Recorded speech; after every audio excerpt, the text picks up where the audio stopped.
Շատ է խոսվում հայաստանյաց առաքելական Սուրբ եկեղեցին քաղաքականության մեջ ներքաշելու և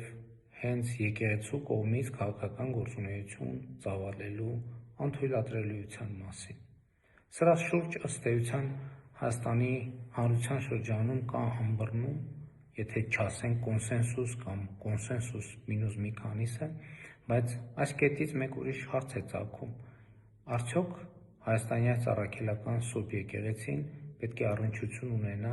մեր հանրային քաղաքական կյանքին և եթե այո, ինչպիսի առնչություն։ Ես կարծում եմ, որ այո, պետք է ունենա առնչություն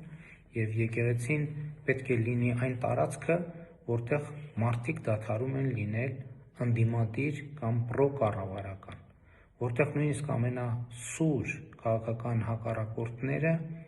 եկեղեցու տարածքում, հայաստանյաց առաքելական եկեղեցու տարածքում մի կողմ են դնում իրենց հակասությունները և կարող են կողք կողքի լինել մեր ազգային եկեղեցական տոների ժամանակ,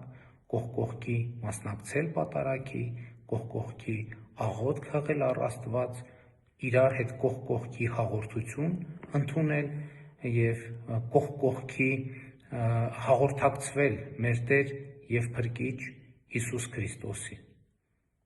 Իմ կարծիքով եկեղեցին հենց այսպիսի հանրային դերակատարում պետք է ունենա և նրա առաջնային անելիքը և մտահոգությունը պետք է լինի մեր Տեր և Փրկիչ Հիսուս Քրիստոսի վարդապետության,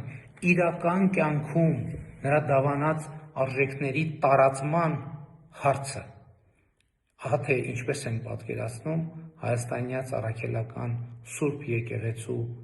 առնչությունը մեր հանրային քաղաքական կյանքին։